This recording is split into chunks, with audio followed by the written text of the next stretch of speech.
Le circuit a donc commencé par le musée Robert Tatin en Mayenne. C'est en 1962 que Robert Tatin achète une petite maison ancienne au lieu-dit La Frénouse, sur la commune de Cossé-le-Vivien. Il imagine sa maison des champs, une œuvre monumentale, 21 ans de création, sculpturale, architecturale et picturale, en compagnie de son épouse Lise, qui participe activement à la création du musée. Devant nous, l'allée des géants, un chemin d'environ 80 mètres, que l'artiste a bordé de 19 statues, retraçant sa découverte du monde et de son parcours artistique. En voici quelques-unes, comme le maître compagnon, représentant l'apprentissage et le compagnonnage.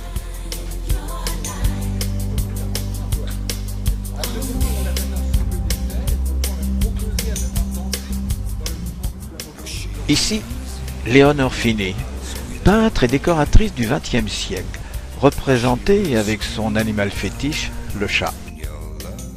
Et Ubu Roi, personnage imaginé par Alfred Jarry, incarnant la bêtise humaine. Jean-Claude, quant à lui, s'attarde devant la statue d'Auguste Rodin. L'énorme main rappelle les grandes capacités de l'artiste pour représenter le corps humain.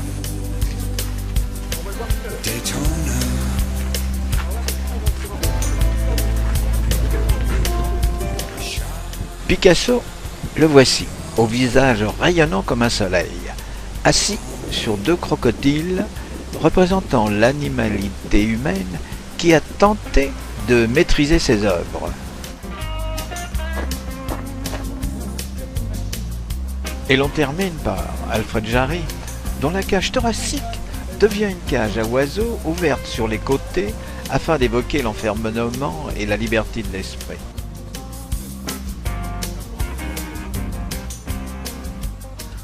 Dans la perspective du chemin, sur un mur d'enceinte, s'élève la porte des géants, au relief représentant 5 grands peintres privilégiés de Robert Tatin. Vous avez Rembrandt, Van Gogh, Léonard de Vinci, Goya et Delacroix.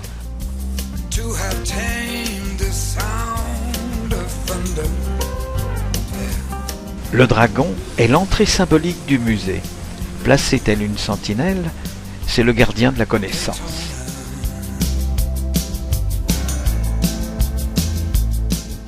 Cette maison est le point de départ de l'œuvre de Robert Tatin.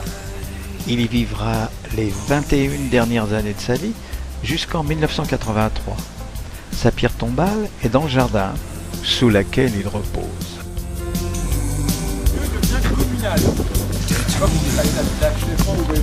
D'enrichir son œuvre, on pense de chaque manière pour pérenniser cette œuvre et les institutions, ça lui semble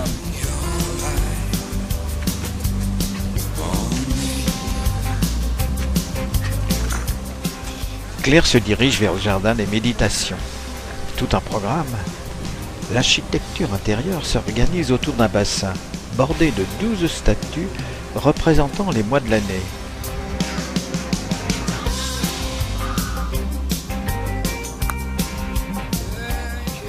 Une seule chose à faire, quand une personne se place devant vous pour prendre une photo, se déplacer, afin de percevoir la porte de la Lune faisant face à la porte du Soleil.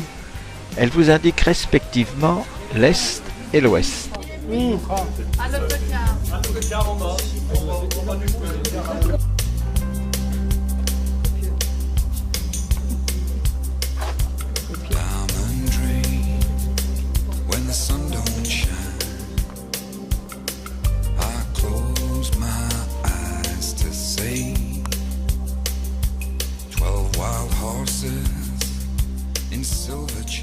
Avant de franchir cette porte menant à la salle d'exposition, vous aurez à votre gauche ces 3 statues représentant la vue, l'ouïe et la voix.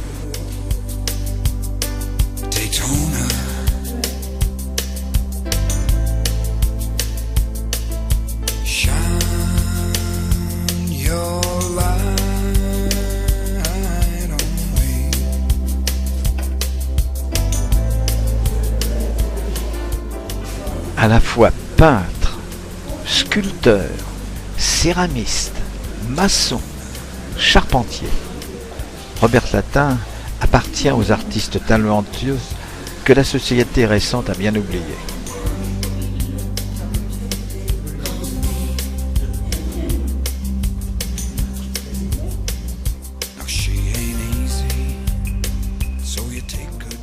Non, c'est pas Carnac, mais le Champ des Sculptures, inauguré en 2003. C'est là que sont éparpillées les réalisations d'artistes contemporains. Comme cette forme en acier galvanisé, riveté, dénommée Star Aman.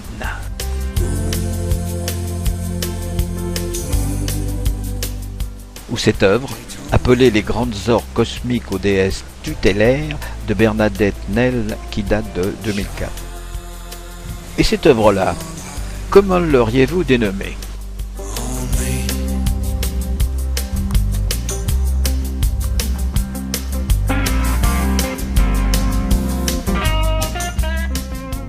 Nous déjeunerons non loin du musée à Saint-Quentin-des-Anges, au Relais, à classer parmi les bonnes étapes.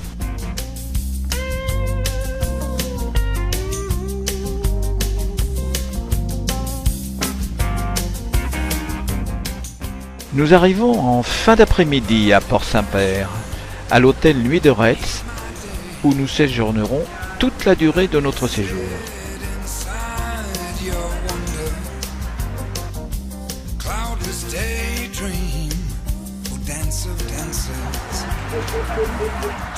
La censure ne m'a pas obligé à couper ces séquences. Je pense que les personnes qui faisaient trempette dans une eau chauffée à 28 degrés étaient bien heureuses d'en profiter. Bon, tout ce petit monde a l'air en bonne condition physique, à l'heure, et sourire aux lèvres.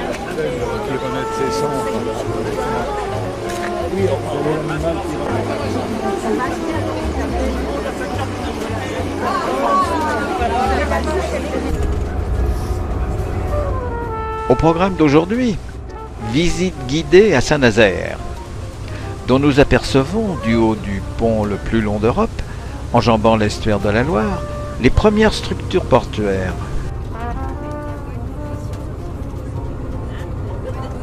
Fournier transatlantique. Et à mon avis, vous connaissez un acteur. Si je vous dis la CGT. Bravo! Alors oui, parce qu'il y a toujours ce flottement de quelle CGT on parle. Effectivement, la Compagnie Générale Transatlantique, fondée par les frères Perret. Ils vont passer Les chantiers navals de Saint-Nazaire font partie intégrante du patrimoine français. Avec une superficie de plus de 150 hectares, il est le plus grand chantier naval d'Europe et l'un des plus grands du monde. Au cours de son histoire, le chantier a construit un grand nombre de navires célèbres, comme le Normandie, le France et le Queen Mary. Vous remarquerez que c'est en travaux. Tout à l'heure, j'avais une remarque intéressante de monsieur qui me dit « mais tout est bien rangé, etc. » Nous n'avions pas le droit de filmer et de photographier à l'intérieur du site. Dommage. Alors que sur Internet, j'ai capturé les photos que vous venez de visionner. On se console en allant déjeuner au Trou du Fût, en centre-ville, proche de la rade. Ce restaurant aux allures de cave à vin nous servira une cuisine typique de bistrot dans une salle un peu bruyante. Après déjeuner, c'est à pied que nous nous rendons à l'escale atlantique. Située dans les murs de l'ancienne base sous-marine, nous allons nous immerger dans l'univers des paquebots de croisière et peut-être rêver devant tous ces objets provenant de ces navires de légende.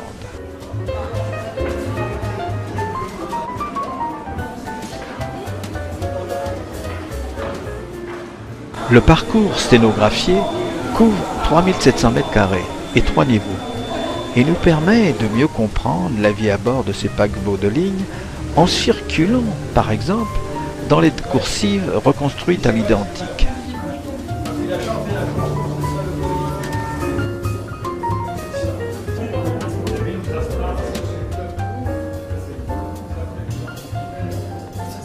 Et de voir, grandeur nature, les différentes cabines proposées à la clientèle pour ces voyages transatlantiques.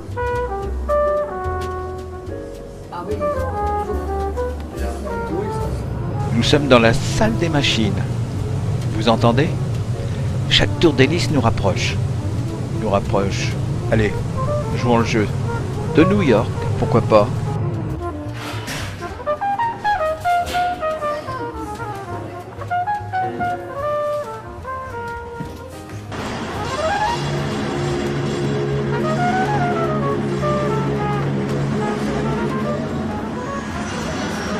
Vous voyez, la nuit du pont promenade, nous avons même une jolie vue sur les icebergs. C'est peut-être le Titanic que nous avons aperçu avant.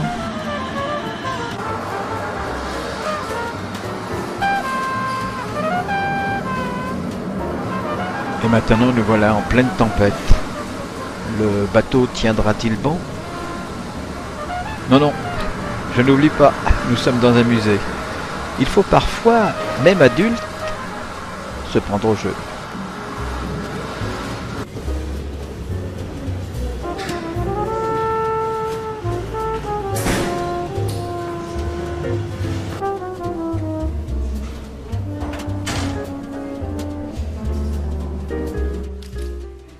Rassurez-vous, nous n'avons pas fait naufrage.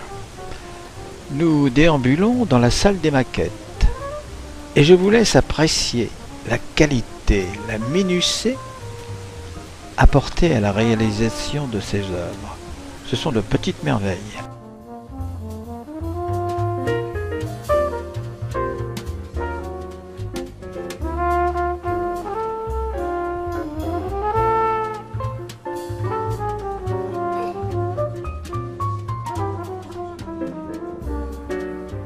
Si vous voulez savoir ce que consultent avec autant d'attention Daniel et Jean-Claude, eh bien regardez ce qui suit.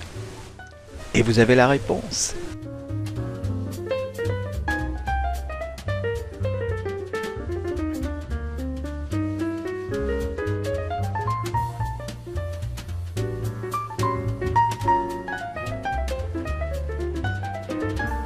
Sacrée journée. On a bien crapahuté. Nous pouvons rentrer à notre hôtel, mettre un peu d'ordre dans nos têtes en rêvant de croisière transatlantique. Eh oui, pourquoi pas.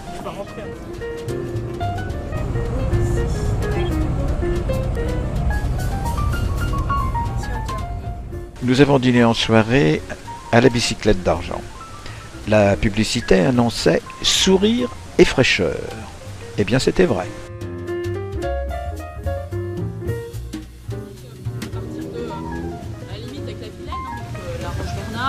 On part plus à l'ouest, à la limite vers l'île de toute la Brière en fait, l'est de la Brière. Guérande. La cité connaît l'âge d'or avec les derniers ducs de Bretagne, qui la dotent de ses puissants remparts. Elle en conserve le charme, le pittoresque et un exceptionnel patrimoine que nous allons découvrir.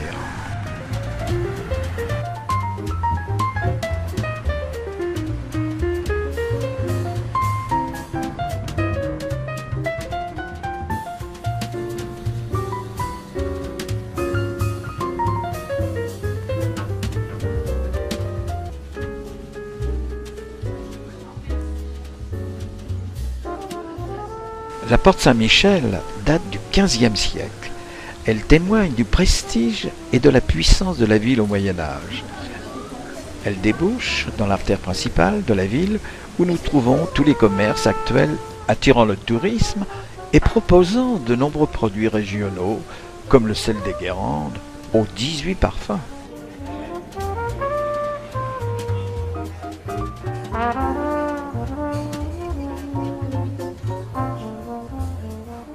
Vous pouvez rencontrer des acheteurs en puissance ou d'autres hésitantes devant un éventuel achat de tablier de cuisine assorti d'un superbe bonnet du chef.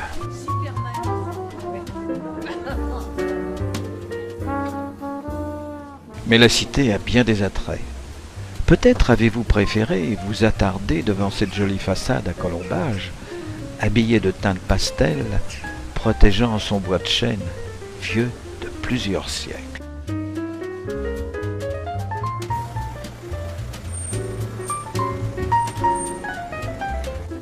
À moins que vous ayez au hasard de votre déambulation Rencontrer cette armée de silhouettes métalliques, des vieux métiers d'antan, se découpant sur un fond de toile nuageux.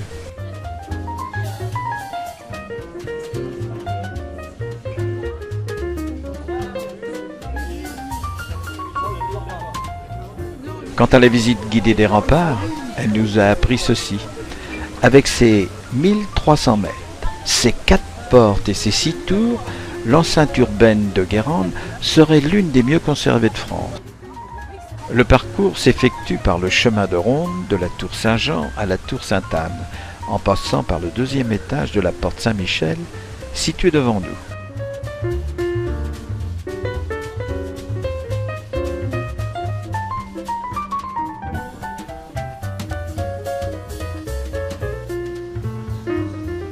Déjeuner à la Turballe, au Tour Landroux. Pour la petite histoire, ce nom fait référence à l'ancien phare vert du port qui servait de plongeoir aux jeunes de la commune. Comme nous avions bien sage, Marie-Antoinette et Daniel nous offrent une promenade en petit train à travers les marais salants jusqu'à la pointe de Penbron.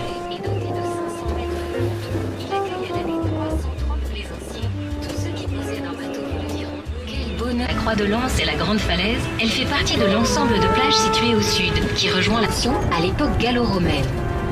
Certaines pratiques datant de l'Antiquité.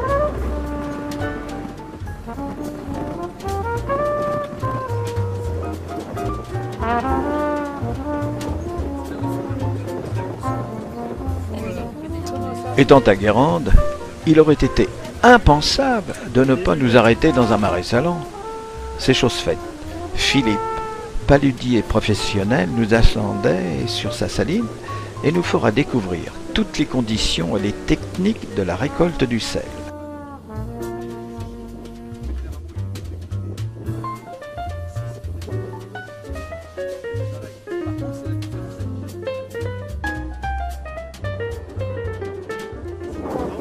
Dans le dernier bassin, quand ça forme une croupe, on s'est passé avec nous, on prend tout le sel dans le bas.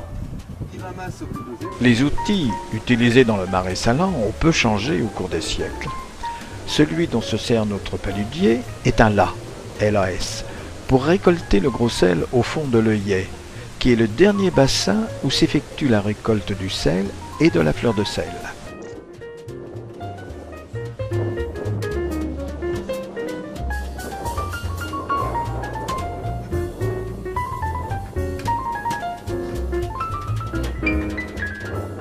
Tous les 15-20 ans, il faut refaire totalement les salines. On reprofile les œillets afin qu'ils retrouvent leur surface bombée et qu'ils aient la bonne profondeur.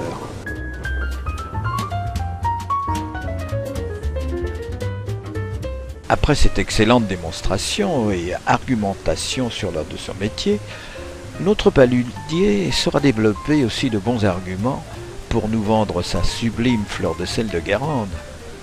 Ça, c'est une autre récolte. Les machines de l'île sont une véritable curiosité à Nantes.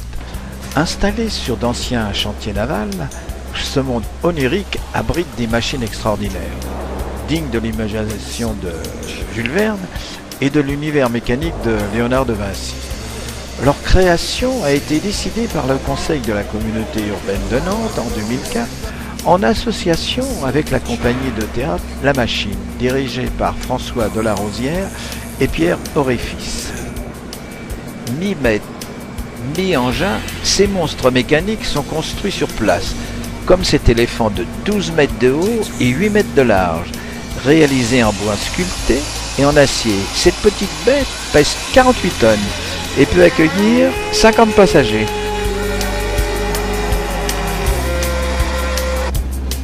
Bon, les photographes, vous avez fait le plein de photos, sinon la bête part sans vous. Pour votre information, nous nous déplaçons à la vitesse record de 3 km à l'heure et le parcours durera environ 25 minutes.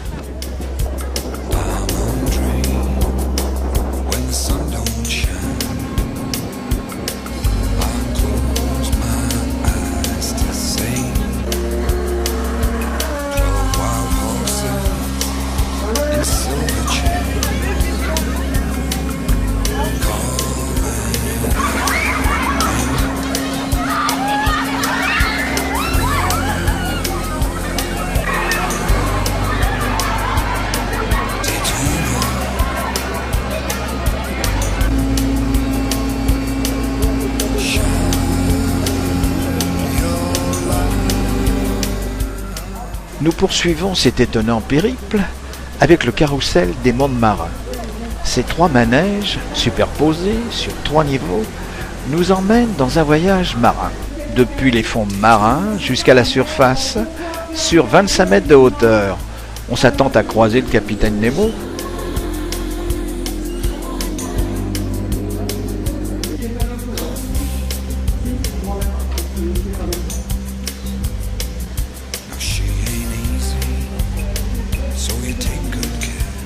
De la première passerelle, nous dominons ce qui représente le fond marin, avec ses monstres, une impressionnante pieuvre et un crabe muni d'énormes pinces. Mais comme vous pouvez le constater, nous avons des intrépides dans notre groupe.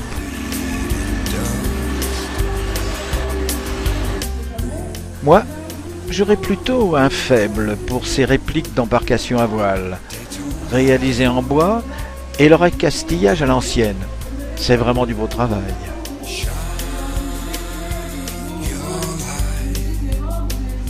Retourner en enfance? Faire un tour de manège? Les adultes savent encore le faire. La preuve, une partie du groupe participe largement à cette équipée. Bravo! Tournez, tournez manège!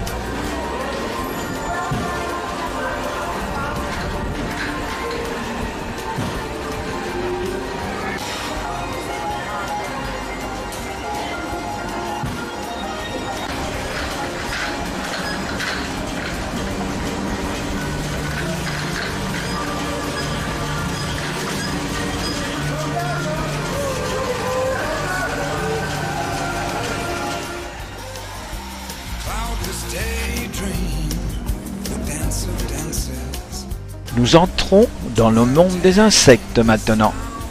Devant nous, la dernière née, une araignée de 5,50 m d'envergure, pouvant transporter 4 personnes sur son dos, se déplacer en l'air et descendre dans un trou.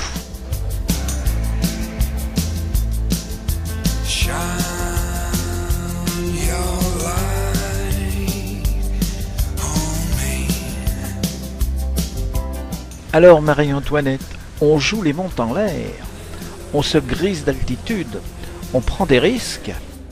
Les passagers sont priés de mettre leur ceinture avant le décollage, n'oublie pas.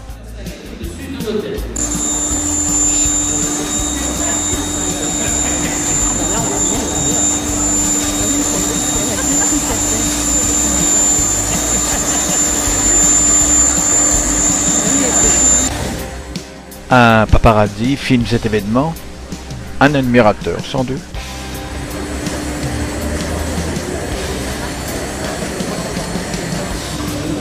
Je sais pas ce qu'elle fait, c'est le vent, la manette du vent et la main droite. Nous terminons de cette journée sur une branche prototype de l'arbre au héron. Cette ébauche, grandeur nature, nous donne déjà une bonne vision de ce que sera ce projet. En 2022, l'arbre au héron se dressera face à la Loire, au milieu d'une carrière de granit. Réalisé en acier, avec ses 50 mètres d'envergure, cet arbre cumulera 32 mètres. À sa cime, 2 hérons embarqueront à tour de rôle 16 passagers pour un vol circulaire. C'était avant le safari en éléphant que nous nous sommes restaurés à la brasserie Stéréolux. Service décontracté et bon enfant. Cuisine simple, élaborée à partir de produits locaux.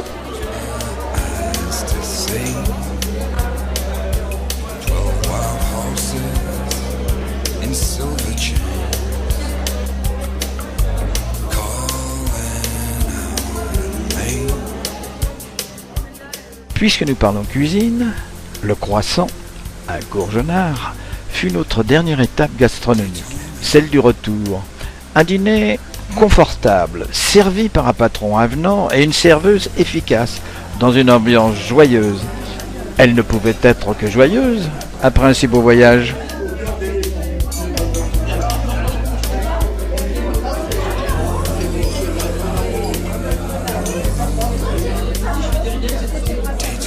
Elle n'est pas belle, la vie? Aurait dit quelqu'un que nous connaissons.